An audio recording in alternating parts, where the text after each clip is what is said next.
열한째 해 어느 달 초하루에 여호와의 말씀이 내게 임하여 이르시되, 인자야, 두로가 예루살렘에 관하여 이르기를, 아하, 만민의 문이 깨져서 내게로 돌아왔도다.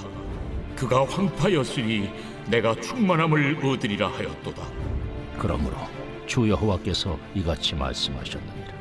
두로야, 내가 너를 대적하여 바다가 그 파도를 굽이치게 함같이 여러 민족들이 와서 너를 치게 하리니, 그들이 두로의 성벽을 무너뜨리며 그 망대를 헐 것이요, 나도 티끌을 그 위에서 쓸어버려 맨바위가 되게 하며 바다 가운데 그물 치는 곳이 되게 하리니, 내가 말하였음이라. 그가 이방의 노략거리가 될 것이요, 들에 있는 그의 딸들은 칼에 죽으리니, 그들이 나를 여호와인 줄을 알리라. 내가 왕들 중에 왕, 곧 바벨론의 느부갓네살 왕으로 하여금 북쪽에서 말과 병거와 기병과 군대와 백성의 큰 무리를 거느리고 와서 두로를 치게 할 때에, 그가 들에 있는 너희 딸들을 칼로 죽이고 너를 치려고 사다리를 세우며 토성을 쌓으며 방패를 갖출 것이며, 공성틀을 가지고 내 성을 치며 도끼로 망대를 찍을 것이며, 말이 많음으로 그 티끌이 너를 갈 것이며, 사람이 무너진 성 구멍으로 들어가는 것 같이 그가 내 성문으로 들어갈 때에 그 기병과 수레와 병거의 소리로 말미암아 내 성곽이 진동할 것이며, 그가 그 말굽으로 내 모든 거리를 밟을 것이며, 칼로 내 백성을 죽일 것이며, 내 견고한 석상을 땅에 엎드러뜨릴 것이며, 내 재물을 빼앗을 것이며, 내가 무역한 것을 노략할 것이며, 내 성을 헐 것이며, 내가 기뻐하는 집을 무너뜨릴 것이며, 또 내 돌들과 내 제목과 내 흙을 다 물가운데 던질 것이라.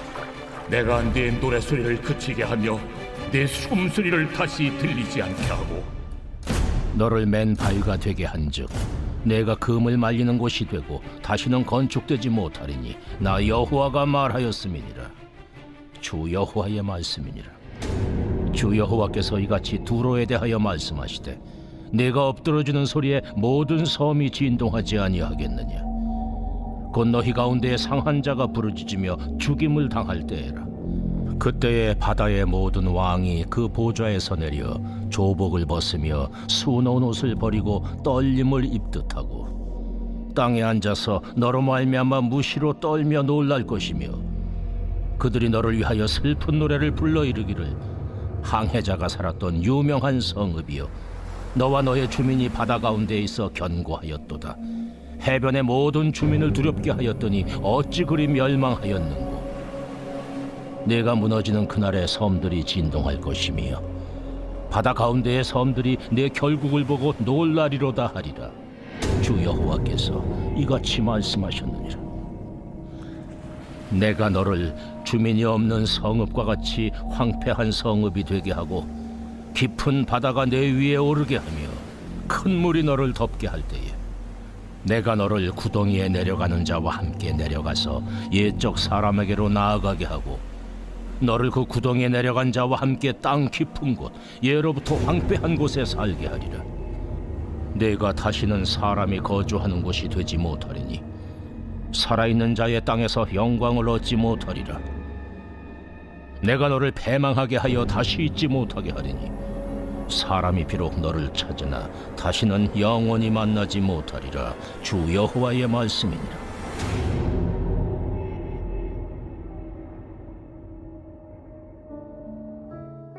우리 사랑하는 브릿지 가족 여러분, 그리고 오늘도 함께 말씀의 자리를 지켜가시는 우리 소중한 성도 여러분, 2016년 7월 18일 토요일 우리 에스겔 26장 1절에서 21절의 말씀을 중심으로 여러분은 타인의 고난을 어떻게 생각하십니까? 라고 하는 제목하에 오늘 토요일 새벽 예배 말씀 잠시 나누도록 하겠습니다. 우리는 계속해서 이스라엘의 심판과 또 멸망을 즐거워했던 이방 나라들에 대한 심판을 함께 다루고 있는데요. 우리가 오늘 26장부터 다루게 될 가장 핵심적인 바로 이 본문의 나라는 바로 두로에 대한 내용입니다. 이 두로에 대한 하나님의 심판의 내용이 사실 에스겔 전체에서 2장에 조금 더 집중적으로 기록되어져 있는데, 왜 이렇게 두로라고 하는 나라를 이렇게 2장이라고 하는 이 지면을 할애해서 하나님의 심판의 메시지를 기록하고 있는 그 이유가 무엇인가를 생각해 본다면 이 두로라고 하는 나라가 오늘 우리에게 던지는 굉장히 상징적인 의미가 중요하게 언급되어져 있다는 것을 우리가 어느 정도 볼 수 있게 됩니다. 여러분, 두로라고 하는 나라는 어떤 면에서 보면은 지정학적인 어떤 위치에서 보면 굉장히 부강한 나라였습니다. 당시 고대 근동 지역에 있었던 나라들은 두로 외에 다른 나라들은 멸망할 수 있겠다라고 예측이 가능했던 나라들이라고 한다면 고대 근동 지방에 있어서 이 두로라고 하는 나라는 어떠한 상황 속에서도 멸망하지 않는 나라다라고 사람들이 생각하고 있던 바로 그런 나라였습니다. 이유가 뭐냐면 굉장히 돈이 많았던 나라였기 때문입니다. 당시에는 무역을 하지 않으면 살 수 없죠. 왜냐하면 모든 나라가 자생적으로 모든 것을 다 생산해서 그것을 자급자족하면서 살 수 있는 상황이 아니었기 때문입니다. 그렇기 때문에 나라와 나라별로 무역을 하는 것이 굉장히 중요한 수단이었고 이것이 나라를 지탱하는 굉장히 중요한 하나의 경제적 가치로서의 어떤 그런 채널이 바로 무역이었죠. 자, 그런데 이 육상으로 물건을 실어 나르고 하는 이런 모든 상황 속에서는 굉장히 많은 비용이 들고 또 육로로 어떤 물건들을 함께 나르다 보면 예상하지 못했던 도둑을 만난다거나 여러 가지 많은 어려움들이 왜 없겠습니까? 그래서 당시의 물건들을 나라와 나라 사이에 육상으로 실어 나르는 데 있어서는 비용도 굉장히 많이 들고요. 예상하지 못했던 도둑을 만날 위험, 그래서 굉장히 비효율적인 방법 중에 하나가 바로 그런 부분이었습니다. 그래서 많은 나라들이 육로가 아닌 바로 이 해상을 통해서 이제는 무역을 행하게 되는데 중요한 것은 이 바다를 통해서 무역을 할 때에 이 배들이 암초에 걸리지 않고 육지에 안전하게 닿을 수 있기 위해서 반드시 필요한 것이 뭐냐면 그게 바로 항구입니다. 자, 그런데 이 두로라고 하는 나라는 이런 측면에 있어서 굉장히 좋은 그런 항구를 가지고 있던 나라가 두로라고 하는 나라입니다. 그러니까 전 세계적으로 항해를 하던 그런 무역성들이 이 두로라고 하는 지역에 배치되어 있는 그런 아주 좋은 그런 항구 덕분에 거기에 다 출항할 수밖에 없는 거죠. 거기에 들를 수밖에 없는 겁니다. 자, 그러다 보니까 두로라고 하는 나라는 그 좋은 항구들, 그런 입지적인 조건들 때문에 그냥 가만히 앉아서도 돈을 벌 수 있는 그러한 상황이었다라는 거죠. 자, 그리고 또 한 가지 그때 당시만 하더라도 특히 부자들이나 돈 많은 사람들이 건물을 지을 때는 최고의 재료를 가지고 건물을 짓는데 그게 뭐냐면 백향목이라는 겁니다. 한번 들어보셨죠? 백향목. 바로 다윗이 바로 자신의 성전을 지을 때, 자신의 이 성을 지을 때도 이 백향목으로 짓지 않았습니까? 솔로몬도 마찬가지고요. 그런데 두로라고 하는 나라가 이 백향목이라고 하는 이 제목을 거의 다 독점하다시피 했던 나라였다라는 거죠. 그렇기 때문에 아무리 비싸더라도 부자들이 자신의 집을 멋있게 지으려면 바로 이 두로에서 백향목을 수입을 해서 건물을 지을 수밖에 없는 상황입니다. 그러니까 이 말을 뒤집어 이야기하면 바로 이 백향목의 가격은 두로가 독점하고 있었기 때문에 부르는 게 값이다라는 거죠. 자, 이런 모든 재반 사항들을 한번 우리가 고려해 볼 때 그런 상황에서 두로를 생각해 보면 야, 설마 두로가 무너지겠는가? 그래서 주변의 나라들은 이런 두로를 굉장히 부러워했던 그런 시간이 있었습니다. 자, 여러분, 우리 주변에도 이런 가정이 있지 않나요? 은퇴를 걱정하지 않는 전문직을 가지고 있는 부부, 자녀들은 이미 다 성공하고 또 머리도 똑똑하고 또 부부 사이에도 너무나 좋아서 그리고 엄청나게 비싼 집에서 사는 그런 가정. 아니, 그런 가정들을 보면 아니 저런 남편과 사는 아내, 저런 아내와 사는 남편에게는 무슨 걱정이 있고 무슨 불만이 있겠는가? 아이고, 저런 집에 무슨 걱정이 있을까? 애들도 공부 잘하고 말도 저렇게 잘 듣는데. 여러분, 세상의 모든 나라가 부러워하고 망하지 않을 것 같은 두로. 그런데 어떻게 됩니까? 그 두로가 망합니다.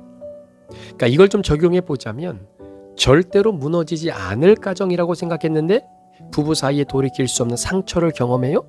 여기에 온 세상에 너무나 놀란 겁니다. 다른 가정은 좀 힘들고 어려워도 야, 저 가정만큼은 무너지지 않겠지라고 생각했던 그 가정이 무너졌던 것. 마찬가지로 다른 나라들은 무너질 수 있는 예측 가능이 되지만 두로라고 하는 나라는 절대로 멸망하지 않을 수밖에 없다라고 하는 확고한 신념을 갖고 있었던 바로 그 상황에 두로가 멸망하게 되는 거지요. 자, 그렇다면 두로가 왜 멸망을 하게 되었는가? 우리가 두 가지만 한번 생각을 해보려고 하는데, 첫 번째는 두로라고 하는 나라가 너무나 교만하게도 고난을 다른 나라의 일로 여겼다라는 사실입니다. 자, 이게 무슨 의미냐면, 여러분, 우리가 구속사의 은혜 가운데 하루하루 살아가면서, 그러니까 하나님이 우리를 구원해 주시는 모든 인류의 구원의 역사 속에서 우리 자신을 바라보면 사실 별 인생이 없다라는 말이 맞는 말이죠. 어떤 분들은 야, 인생 살아봤자 진짜 별 인생 없다라고 하는 이 말 자체를, 어떤 분들은 너나 나나 다 똑같다, 그러니까 사람들 그냥 똑같이 우습게 여겨도 된다, 이렇게 이해하는 분들이 있는데 그런 의미가 아닙니다. 여러분, 예를 들어서 어느 사람이 한국을 예를 든다면 가장 유명한 대학이 서울대 아니겠습니까? 서울대를 나왔다라고 한번 가정을 해보세요. 여러분, 그렇게 서울대를 나온 사람이 대단한 사람 아닙니까? 어떤 사람이 문제를 진짜 찍어서 운이 좋게 서울대를 갈 수 있는 사람이 어디 있겠습니까? 그건 불가능한 겁니다. 제가 군대에 이제 대학을 졸업하고 학사장교로 이제 군대를 가게 됐는데, 그때 군대를 가보니까 여러분 아시겠지만 진짜 5만 가지 사람들이 다 모입니다. 그런데 그때 제가 학사 34기로 임관을 했는데, 그때 제 동기 중에 서울대학교 대학원을 졸업하고 늦게 군입대한 친구가 있었어요. 그러니까 이제 군대를 미루다가 가장 마지막 막차에 나이대에 타고 이제 들어온 친구입니다. 이몽구라고 한 친구입니다. 제가 538번이었고요. 그 친구가 537번이었습니다. 자, 그런데 그 친구가 머리는 좋은데 이 몸을 제대로 쓰지를 못하는 겁니다. 그러니까 지금도 기억이 나는 것은 제식 훈련을 제일 먼저 받잖아요. 여러분, 제식 훈련 똑바로 이렇게 오와 열을 맞춰서 걸어가는 것, 이거는 학력이 없어도 누구나 할 수 있는 겁니다. 그런데 제 동기가, 여러분 제식 훈련을 해보신 분은 아시겠지만 오른팔이 올라갈 때 왼쪽 다리가 올라가야 되고요, 왼쪽 다리 올라갈 때 오른팔이 올라가야 돼요. 이게 엇갈려서 진행이 돼야 되잖아요. 그런데 제 동기가 오른쪽 팔과 오른쪽 다리가 같이 올라가는 겁니다. 그리고 왼쪽 팔과 왼쪽 다리가 같이 올라가는 겁니다. 여러분, 이 모습을 한번 상상해 보세요. 이거 얼마나 힘들고 얼마나 웃긴지 모릅니다. 여러분, 제 친구가 서울대 대학원을 나왔어요. 그때 제가 느낀 것은 뭐냐면, 그래, 군대 오면 서울대 대학원을 나온 사람이나 저 지방에 처음 듣는 이름의 전문대학을 나온 학생이나 야, 다 똑같다, 이런 생각을 할 뻔했는데 아니었습니다. 이 친구가 자기가 부족한 제식 훈련을 이제는 자기 때문에 자꾸 함께 있는 이런 동기들이 막 벌을 받고 얼차례를 받으니까 이게 안 되겠다라는 생각이 들어서 그랬는지 혼자 얼마나 이 제식 훈련을 연습하는지 모릅니다. 그리고 아무래도 공부를 하고 또 연구원에서 일하다가 이렇게 군대를 입대하다 보니까 체력이 다른 사람하고는 비교하지 못할 만큼 어린 체력이 떨어지는 거예요. 그러다 보니까 이 친구가 일과를 마치고 난 이후에 체력 단련을 진짜 무섭게 하는 것을 봅니다. 여러분, 군대를 다녀오신 분들 아시겠지만, 여러분, 군대라고 하는 것이 우리 인생의 전부는 아니잖아요. 자, 그러니까 의무적으로 가야 되는 과정이기 때문에 또 우리 인생에 잠깐 지나가는 과정이라고 생각을 하니까 많은 사람들이 그냥 지금 1년 6개월이지만 저희 때는 3년이었거든요. 현역병은 2년 정도였지만, 자, 이렇게 그 기간만 잘 버티고 넘기면 되겠다라고 하는 생각을 가지고 군대에 입대를 하기 때문에 그렇게 열심히 하지 않아도 됐었습니다. 그때만 잘 넘기면 된다라는 생각이 훨씬 많았던 것이죠. 자, 그런데 이 친구는 서울대 대학원을 나왔으니 얼마나 머리가 비상하겠습니까? 여러분, 군대도 시험을 봅니다. 자, 그러니 체력 단련에서 몸도 점점 좋아지지요. 그리고 머리는 원래 좋았죠. 시험 보니까 이게 또 확연하게 차이가 나는 겁니다. 그때 제가 또 한번 깨달은 것이 뭐냐면, 역시 서울대를 나온 친구는 다르긴 다르구나.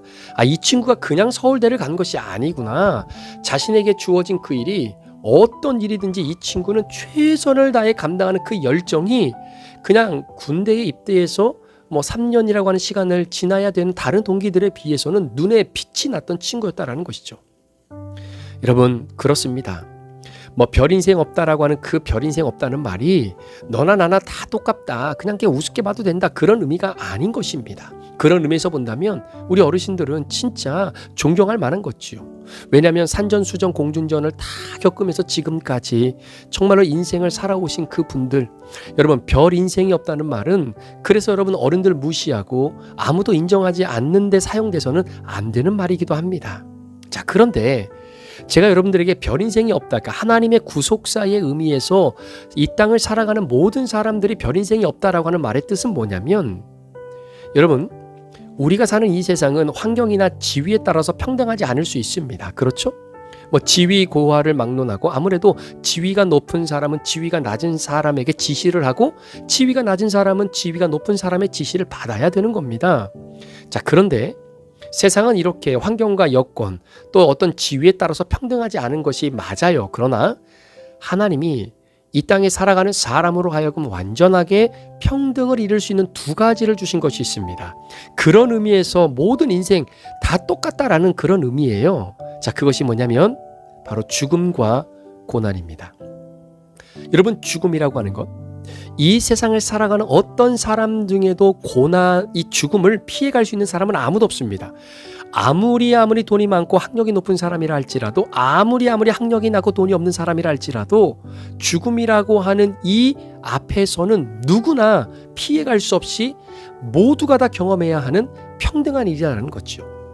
또 한 가지는 바로 고난입니다. 그러니까 사람이 학력을 놓고는 말이 안 통할 수 있지만 뭐 고난과 죽음에 대한 주제 앞에서 사람과 사람이 말이 통하는 거지요. 여러분, 고난을 면제받는 사람이 없습니다. 인간은 누구나 자기 수준에서 최대치의 고난을 받습니다. 그런데 여러분, 특히 구원받는 택자들에게 있어서 이 고난은 더한데요. 왜 그러냐면요, 여러분, 천국은 겸손한 자들이 가는 곳 아닙니까?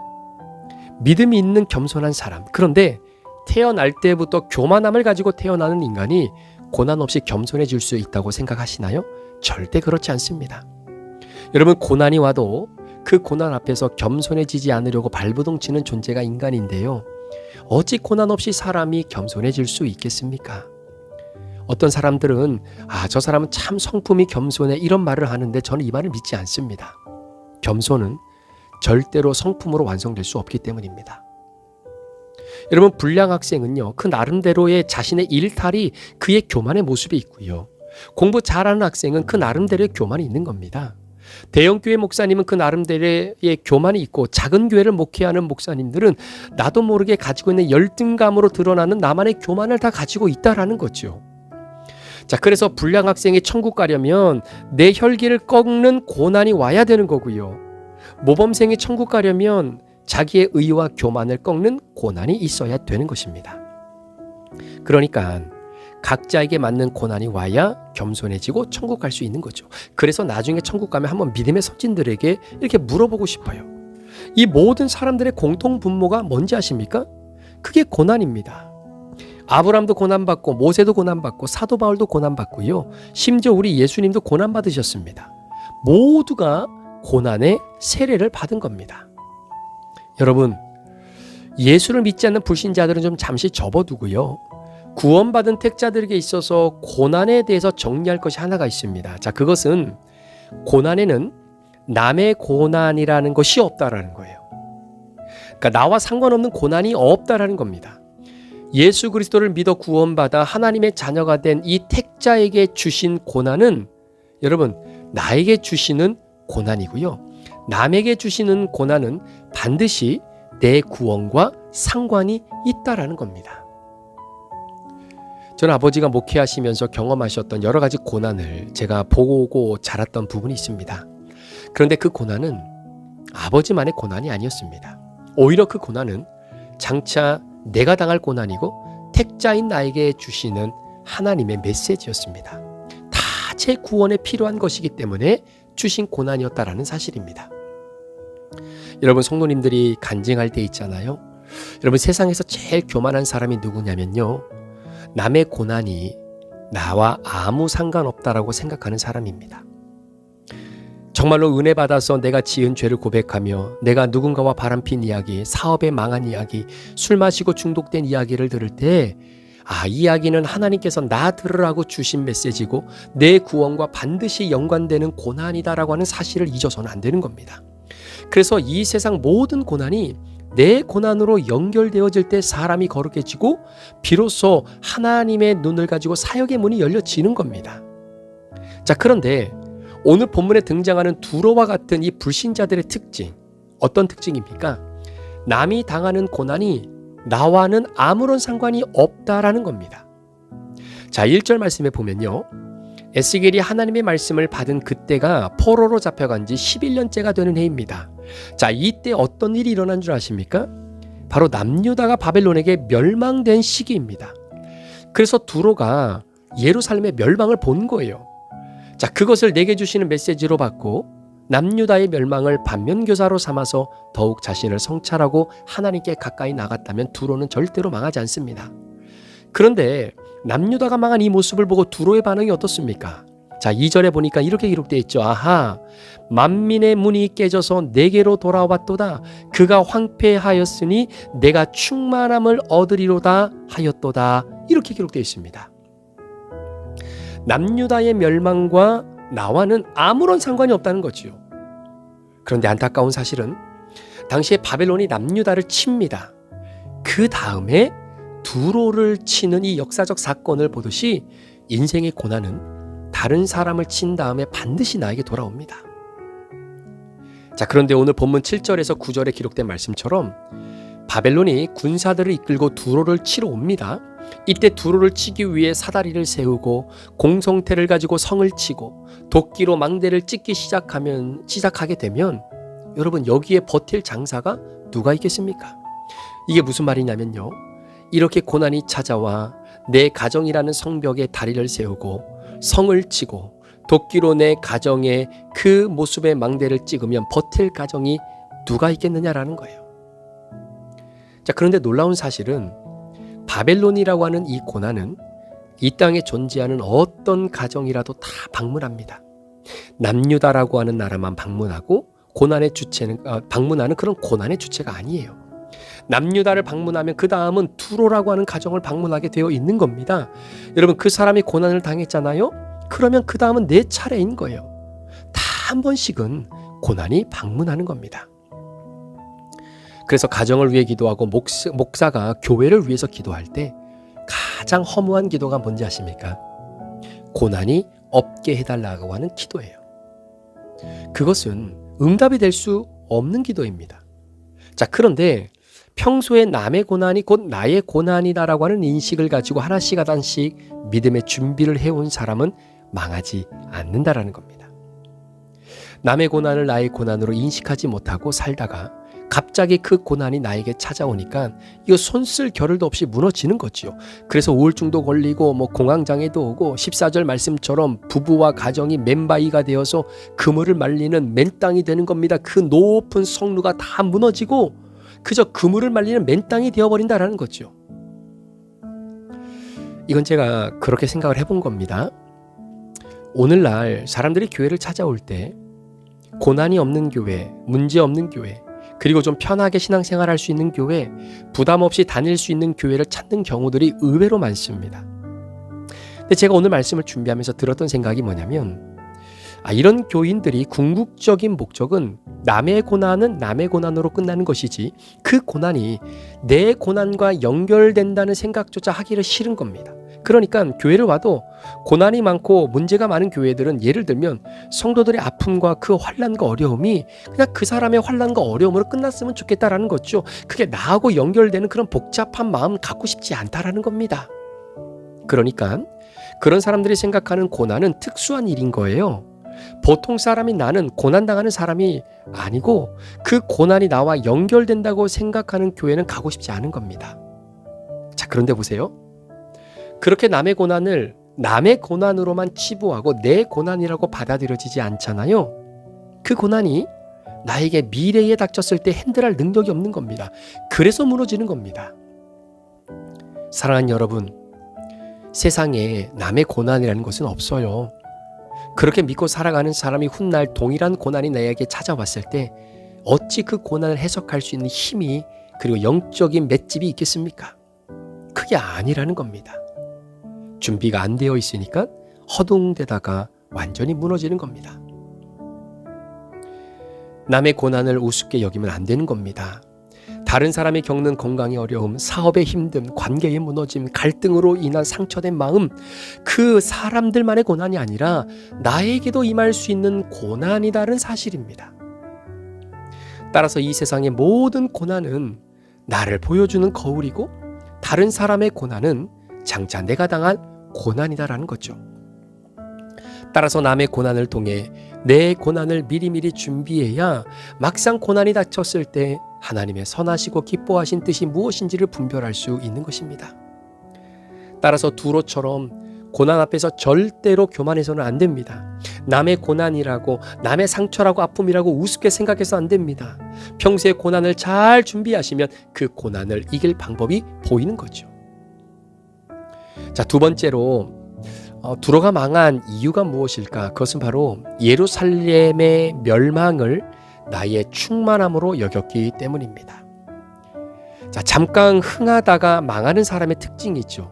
자, 이런 사람들은 이런 생각을 갖고 있습니다. 스티븐 코비가 지었던 그 성공하는 사람들의 7가지 습관이라고 하는 책에 보면 이런 재미있는 이야기가 있어요. 이상한 파이 이론을 하나 소개를 하게 되는데, 여러분, 세상의 파이는요, 그 크기가 정해져 있다라는 겁니다. 그렇기 때문에 많은 다른 사람이 많은 부분의 파이를 가지고 가면 상대적으로 내가 가지고 갈 파이가 적어지는 거죠. 자, 그런데 반대로 다른 사람이 적게 파이를 가져가게 되면 내가 가지고 갈 파이의 양이 많아진다는 겁니다. 그래서 실패하고 잠깐 흥하다가 망하는 사람의 특징은 경쟁자가 없어지는 것이 내가 사는 길이다라고 생각을 하는 겁니다. 그래서 이런 생각을 가진 사람들은 다른 사람이 망하고 안 되는 것이 자신의 기쁨과 즐거움의 충만함을 느낀다라는 거죠. 자, 그런데 성공하는 사람의 특징은 다른 사람의 성공을 통해서 세상의 파이가 지금보다 훨씬 더 커질 수 있다라고 보는 겁니다. 그래서 다른 사람의 성공을 축하하고 누군가가 잘 되기를 바라는 거죠. 여러분, 어느 나라를 가든 이 화교의 영향력은 이루 말할 수 없이 강합니다. 굉장히 대단하죠. 여러분, 이 화교 분들이 갖고 있는 특징 중 하나가 뭐냐면 같은 민족끼리는 경쟁하지 않는다라는 거죠. 예를 들어 어느 화교 한 집안이 짜장면 집을 하나 열었다고 한번 가정을 해볼게요. 그러면 짜장면 집을 열면 그 옆에다가는 밀가루를 파는 가게를 열고요. 그 옆에다가는 짜장면에 들어가야 할 야채를 파는 가게가 문을 열고 그 옆에는 짜장면에 들어갈 고기를 파는 가게들을 준비한다고 하지요. 그래서 짜장면집 하나가 잘 되면 모두가 잘 되는 그런 구조. 여러분, 중국의 화교들이 어느 세계의 나라에 가서도 비즈니스를 해서 서로가 잘 되기를 바란다라는 겁니다. 그런데 불행하게도 우리 대한민국의 교포 사업은 좀 어떻습니까? 이민 초기에는 그랬다고 그래요. 지금은 뭐 그렇지 않겠지만 이민 초기에 이제 한국에서 방영됐던 드라마 이런 것들을 여기서 볼 수가 없으니까 비디오 가게에서 이제 비디오를 대여를 해주는 겁니다. 그러니 고국을 떠난 그런 이 공허함과 또 외로움을 이제 한국에서 드라마가 이제 비디오로 나오니까 이걸 보면서 이제 위로를 좀 받는 거죠. 그러다 보니까 이 비디오 가게가 굉장히 잘 되는 겁니다. 그러니까 어떤 사람이 그 옆에다가 또 다른 비디오 가게를 세우는 겁니다. 그리고 그 비디오 가게도 어느 정도 가게가 되고 또 수익이 된다라고 하는 소문을 들으니까 또 옆에다가도 누군가가 비디오 가게를 열어서 이게 가격 경쟁이 이루어지게 되다가 결국은 같이 망하게 되는 거죠. 그러니까 내가 살기 위해서 옆에 가게에서 불법 비디오 판매한다라고 이민국에 신고하기도 하고요. 그래서 이민국에서 나와서 이제 신고가 접수됐으니까 접수된 그 가게를 다 이제 불새 점검을 하죠. 그리고 이제 비디오를 다 회수할 것 아니겠습니까? 그럼 그렇게 비디오 가게 한 곳에 점검이 남았으면 그 한 곳만 점검하고 끝나는 게 아니잖아요. 그 다음에 어디로 가겠습니까? 결국은 돌고 돌아서 나에게까지 오는 겁니다. 그래서 골목에 있는 비디오 가게가 전부 다 망하는 거예요. 자, 그런데 오늘 본문의 두로라고 하는 나라가 이렇게 밀어냈다라는 겁니다. 기본적으로 두로가 가진 철학은 이런 거죠. 예루살렘의 문이 깨어졌으니 그 이익이 이제는 나에게 돌아오겠다라는 겁니다. 그들이 황폐해졌으니 야, 이제는 그들의 황폐 때문에 내가 충만해지겠구나. 여러분, 지역교회 중에서 큰 교회에서 분란이 일어나 성도들이 여기저기로 다 나갔다라고 하니까 이제 그 교회를 떠난 성도들을 잘 건져서 우리 교회로 이끌어오면 되겠구나 라고 하는 마음들이 왜 없을까요? 마음은 아픈데 이 아픔을 자신들의 이익으로 삼으려는 교회들이 있습니다. 여러분, 그 교회가 겪는 고난이 우리의 고난으로 바라볼 수 있어야 되는 거예요. 그래야 그 고난 속에서도 교회의 참된 모습을 유지하며 앞으로 나아갈 수 있는 겁니다. 우리 교회가 두로처럼 되지 않으리라는 법이 어디 있습니까? 예루살렘의 문이 쪼개졌기에 거기서부터 흘러나오는 모든 이익을 이제는 내가 누릴 수 있겠다라고 하는 이와 같은 생각에 저와 여러분이 빠져 있으면 우리가 두로가 되는 겁니다. 제가 두로가 되는 겁니다. 그럼 망하는 겁니다. 오늘 말씀을 준비하면서 제가 그런 마음을 갖고 있었던 목사였어요. 다른 교회를 다니시다가 우리 교회 오신 분들을 보면 너무나 감사하고 또 보내주신 하나님이 감사한 겁니다. 그런데 제가 오늘 말씀을 준비하면서 하나님께 한 가지 회개한 것이 뭐냐면 정말 하나님께 죄송한 마음이 들었던 것이 있었습니다. 맞아요. 한 분 한 분 이렇게 우리 브릿지 교회로 발걸음을 인도해 주시는 분도 하나님이 맞으십니다. 그걸 제가 부인하는 것이 아닙니다. 그런데 이전에는 그렇게 성도님들이 교회에 들어오시면 좋아했어요. 기뻤어요. 우리 교회 성도 한 분이 더 늘었다는 생각에 마냥 즐거웠어요. 그런데 오늘 말씀을 묵상하면 묵상할수록 제 마음에 드는 생각이 이렇게 좋은 성도를 떠나보내는 그 교회 목회자의 마음은 어떨까? 그 교회 성도들의 마음은 또 어떨까? 얼마나 마음이 힘들고 가슴이 찢어지겠는가? 저도 그런데 제 마음도 그런데 이런 생각이 먼저 드는 겁니다. 그러다 보니 이렇게 보내주신 성도님들을 제가 대충 관리해서는 안 되겠고 우리 귀한 믿음의 성도들이 그렇게 우리 브릿지 교회로 발을 디딘 성도들을 우리가 그렇게 소홀히 여겨서는 안 되겠다는 마음이 너무나 깊이 드는 겁니다. 오늘 말씀을 마무리합니다. 교회가 세상으로부터 칭찬을 받을 때를 보면 하나같이 섬김과 헌신의 주의 종들이 참 많았습니다. 불신자들이 죽었다 깨어나도 감당하지 못할 말씀에 적용하는 제자들이 참 많았습니다. 그런데 이상하죠. 그렇게 능력 있고 선한 영향력을 끼쳤던 목사님이 이런저런 이유로 넘어졌다고 한번 가정을 해볼게요. 그 한 분의 넘어짐으로 인해 세상으로부터 쏟아지는 비난이 저에게까지 오는 겁니다. 목사라고 하는 이유 때문에 그 조롱 안에 함께 들어가는 겁니다. 그리스도인이라고 하는 이유 때문에, 기독교인이라고 하는 이유 때문에 그 조롱과 그 비아냥 속에 함께 들어가는 겁니다. 결국 그 고난은 내가 당할 고난이었다라는 사실입니다. 그러니까 하나님의 법은 남이 잘 돼야 나도 잘 되고 남의 고난은 돌고 돌아 나에게 돌아오는데 이걸 모르니까 남의 문이 깨질 때 좋아하다가 덩달아 황폐해지는 겁니다. 이걸 하나님 앞에 회개하지 않을 수 없었던 것이죠. 오늘 구속사의 은혜로 하루하루 큐티하며 나의 구원을 완성시키기 위해 오늘도 나를 이끌어 가시는 그 하나님을 믿는 우리 사랑하는 성도 여러분, 남이 잘 되는 것을 내가 잘 되는 것으로 여기고 고난에 대해서는 오늘 본문이 등장하는 두로와 다른 길을 걷는 저와 우리 모든 성도님들 되시기를 예수님의 이름으로 간절히 축복합니다. 기도하시겠습니다. 하나님 아버지, 죽음과 고난이라고 하는 이 두 가지 요소 앞에 평등하지 않은 사람은 아무도 없습니다. 오늘 이 고난이 남의 고난으로만 여겨지고 다른 이들의 고난이 나의 고통으로 느껴지지 않았던 두로가 철저하게 멸망했던 이 모습을 보면서 하나님 우리 자신을 돌아보게 하여 주옵소서. 나의 고난이 남의 고난이 되고 남의 기쁨이 나의 기쁨이 되어서 정말로 유다가 멸망해서 그 문이 쪼개져 이제는 그 좋은 것들이 나에게로 돌아와 내가 충만해지는구나라고 하는 이 두로와 같은 길을 걷지 않는 우리 귀한 성도들이 되게 하여 주옵소서. 남의 고난을 바라보며 나의 구원을 생각하게 하시고 그 고통을 통해 나의 고통도 다시 한번 돌아보며 그 고통이 내게 찾아왔을 때 그것을 믿음으로 성령의 능력으로 해석할 수 있는 훈련들이 오늘도 잘 이루어질 수 있도록 인도하여 주옵소서. 감사를 드리며 예수 그리스도의 존귀하신 이름으로 축복하며 기도합니다. 아멘.